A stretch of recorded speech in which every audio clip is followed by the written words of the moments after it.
ഭൂമിയെ അന്വേഷിക്കലാണ് ഒരു വിഷയം എന്നുള്ളതുകൊണ്ട് ഭൂമി ഏറ്റവും പ്രിയപ്പെട്ട ജീവി ഈ വരാഹം ആയതുകൊണ്ടാവാം ഭഗവാൻ വരാഹരൂപത്തിൽ വന്നു. ആദ്യം ബ്രഹ്മാവിൻ്റെ നാസികയിലൂടെ ഒരു കുഞ്ഞ് കുഴിയാൻ്റെ രൂപത്തിൽ പുറത്തു വന്നു.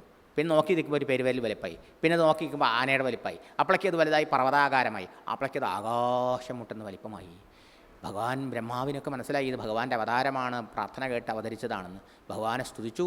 വാലുയർത്തിക്കൊണ്ട് ആ പ്രളയജലത്തേക്ക് ചാടി ആ പാതാളത്തിൻ്റെ അടുത്ത് കൊണ്ട് ഒളിപ്പിച്ചു വെച്ച അസുരന്മാരാൽ സംരക്ഷിക്കപ്പെടുന്ന ഭൂഗോളത്തെ കൊത്തിയെടുത്തുകൊണ്ട് മുകളിലേക്ക് അങ്ങോട്ട് വന്നു. തത്സമയം പറയണു, ഈ ഭൂഗോളം വരാഹമൂർത്തിയുടെ ആ തേറ്റമേലി ഇരുന്നപ്പോൾ എത്രയുണ്ടായിരുന്നു? ആനക്കൊമ്പത്തൊരു മുത്തങ്ങക്കിഴങ്ങ് പറ്റിയിരുന്ന എത്ര കാണുന്നില്ല അല്ലേ?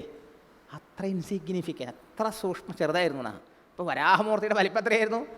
അവിടെ നിന്ന് അങ്ങനെ വരണ സമയത്താണ് ഹിരണ്യാക്ഷൻ എതിരാളിയെ അന്വേഷിച്ചുകൊണ്ട് കിടക്കുക. ആരുമില്ല അയാൾക്ക് എതിരാളി.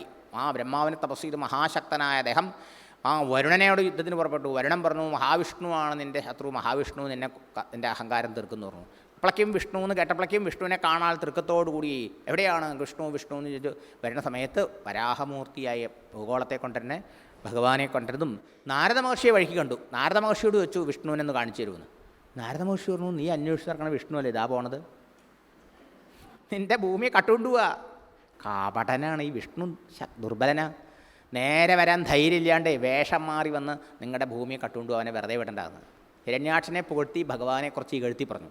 അപ്പോൾ ഹിരണ്യാക്ഷൻ അത് പറഞ്ഞിട്ട് മനസ്സിലായില്ല. ഇതൊരു കാട്ടുപന്നിയല്ലേ എന്നാണ് ഹിരണ്യാക്ഷൻ്റെ ചോദ്യം. അപ്പോൾ മഹർഷി പറഞ്ഞു, മായാവിയായ വിഷ്ണു വേഷം മാറി വന്നിരിക്കണം, വെറുതെ വിടണ്ടാന്ന്. പിന്നെ ഒരു യുദ്ധമുണ്ടായി. ആ യുദ്ധത്തിൽ ഹിരണ്യാക്ഷനെ ഭഗവാൻ വധിച്ചു.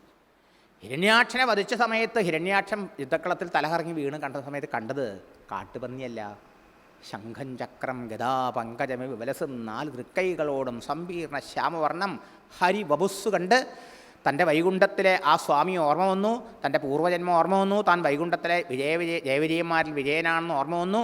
ആ ഭഗവാന്റെ ദിവ്യകോമള രൂപം കണ്ട് കണ്ണുകളടച്ച് കൃതാർത്ഥനായി ആ ജന്മത്തിൽ നിന്ന് മോചനമുണ്ടായി എന്നാണ്. അപ്പോഴാണ് ആരാണ് ഹിരണ്യാക്ഷൻ, എന്താണ് ഭഗവാനോട് വിരോധമുണ്ടായത്, അപ്പോൾ അവൻ്റെ പൂർവ്വജന്മം അതൊക്കെ വർണ്ണിക്കും.